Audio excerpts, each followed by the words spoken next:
네, 황교영 작가와 함께합니다. 어서 오세요. 예, 안녕하세요. 어떤 이슈인가요? 계절이 완연히 가을인데 제이비는 가을옷 한 벌 새로 장만하셨어요? 가을옷을 왜 사요? 금방 지나고 겨울인데 겨울옷 사면 샀지. 또 은근히 패션 리더셨기 때문에 제가 한번 그건 그냥 여쭤봤는데 옷걸이가 좋아서 그런 거고. 네, 잘 알겠습니다. 네, 요새 옷 한 벌 사려고 해도 손이 떨린다 그런 분들이 주변에도 많던데요. 실제로 통계청이 최근 발표한 지난 8월 소매 판매액 지수, 그러니까 소매로 물건들이 얼마나 팔렸냐 하는 지수가 작년 같은 달에 비해 5.2%나 하락했습니다. 이게 어느 정도냐면요, 코로나가 전국적으로 확산하기 시작되면서 나라 전체가 공포로 얼어붙었던 2020년 3월에 7.1% 하락 이후 가장 큰 하락폭입니다. 소매 판매액 지수가 떨어졌다는 건 소비를 줄였다 이런 이야기가 되는 겁니까? 그렇죠. 이제 경제가 어려운 건 뭐 다들 얘기하고 있는데 실제로 사람들이 돈을 못 쓰고 있다는 게 통계로 확인이 된 건데요. 네. 소매 판매액 지수는 개인이나 각 가정에서 소비하는 물건을 판매하는 2,700개 기업의 판매액을 조사하는 지수로 대표적인 소비 지표입니다. 네네. 특히 이제 이 지수는 계절이나 명절, 조업일수 같은 변수와 물가 상승률을 제외하고 있어서 사람들이 실질적으로 소비를 얼마나 하는지를 잘 볼 수 있는데요. 예. 올 8월 소매 판매액 지수가 102.6인데 이게 작년 8월에 108.2여서 5.2%가 하락한 거고요. 전달인 올 7월에 비해서도 0.3%가 줄어든 건데 이미 7월에도 전달에 비해서 3.3%가 이미 하락을 했거든요. 이렇게 두 달 연속 하락한 일은 1년 만에 처음일 정도로 좀 흔하진 않은 일입니다. 그만큼 이례적이다. 그렇죠. 예. 꽁꽁 얼어붙었다 지갑이. 네.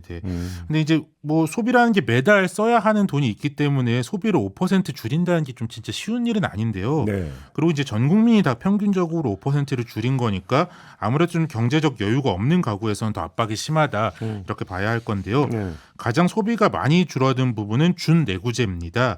이건 이제 옷이나 신발, 의류처럼 상대적으로 아주 비싼 품목은 아니지만 뭐 쓰기에 따라서는 1년 이상 쓸 수 있는 물건을 말하는데요. 그렇죠. 한 번 사면 몇 년은 쓰는. 예. 작년 같은 달 대비 7.6%가 줄어들었습니다.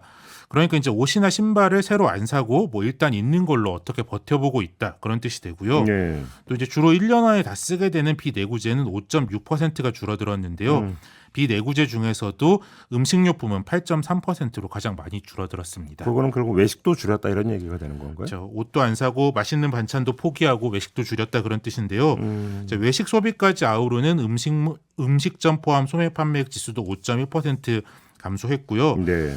이건 이제 집중적인 거리두기가 연일 이어지던 2021년 1월에 7.5% 감소 이후 2년 7개월 만에 가장 큰 감소폭입니다. 네.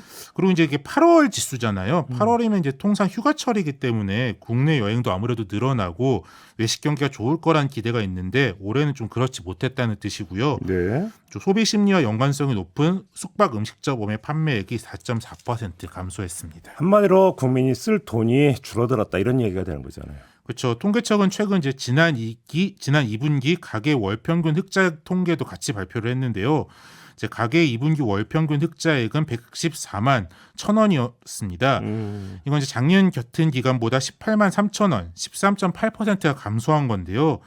이것도 이제 코로나19가 확산하기 시작한 2020년 이후 가장 큰 감소폭입니다. 네. 이게 뭐 비교를 해보면 어느 정도 감소폭이냐면요.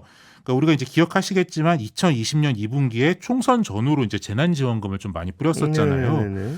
그래서 그때 가계 흑자가 크게 늘어나고 그러다 보니까 그 다음에 같은 기간인 2021년 2분기에는 전년보다 당연히 이제 크게 떨어질 수밖에 없는데요. 그때 하락폭이 13.7%였거든요. 이번에는 그런 인위적인 정책 효과도 없는데 오히려 그때보다 더 크게 하락했다 이렇게 볼 수 그럼 있습니다. 크게 하락한 이유가 뭐예요? 이제 흑자액은 가게에서 번 돈에서 세금, 연금, 보험료, 이자액 등을 내고 식료품 등 살림에 필요한 필수적인 지출을 하고 남은 여윳돈을 의미하는데요. 가장 두드러진 원인으로는 뭐 당연히 일단 고금리가 좀 꼽히고 있습니다.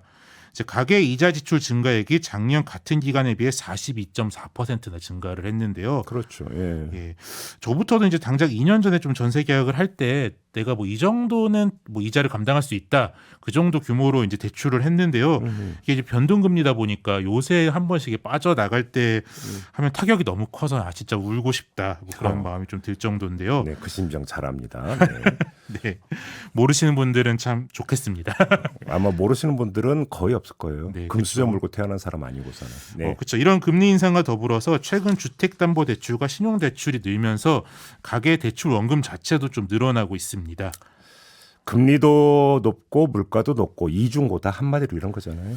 그렇죠. 이제 고전적인 경쟁 논리에서는 금리가 높으면 물가가 좀 낮아져야 되는데 요새 좀 그렇지가 않아서 더 힘들죠. 네. 2분기 가계 소비 지출은 월 평균 269만 1,000원으로 작년 같은 시기보다 7만 1,000원, 2.7%가 늘기는 했는데요. 네. 그런데 전문가들이 물가 상승률을 고려해 보니까 실제 소비 지출을 따져보면 오히려 0.5%가 줄었다. 뭐 이렇게 보더라고요. 그러니까 이제 가게에서는 나름 허리띠를 조르고 있는데 물가가 오르다 보니까 돈이 더 나가고 있다. 이렇게 볼 수 있습니다. 상저하고라고 했는데 하고가 맞긴 맞네요. 근데 고가 이제 물가에서 문제인 거죠, 그죠? 네. 그러게요. 이제 벌써 10월인데 언제 내 경기가 좀 풀릴지 모르겠는데요. 네. 한국은행은 소비자 물가 상승률이 이번 달부터는 좀 둔화 흐름을 보일 거라 이렇게 전망을 하고 있는데 최근에 좀 국제 유가도 오르고 또 날이 추워지면서 난방비가 더 오를까 걱정이다 그런 목소리들이 나오고 있고요. 또 이제 미국이 당분간 고금리를 유지할 거라 이런 예상들이 나오면서 국내 금리도 쉽게 낮아지지는 않을 것 같다 그런 이야기들이 나오고 있어서 좀 부정적이긴 합니다. 다 체감하시는 내용이죠, 사실. 저는 통계로 한번 정리를 해봤습니다. 알겠습니다. 자, 마무리하죠. 황두영 작가였습니다. 고맙습니다. 예, 감사합니다.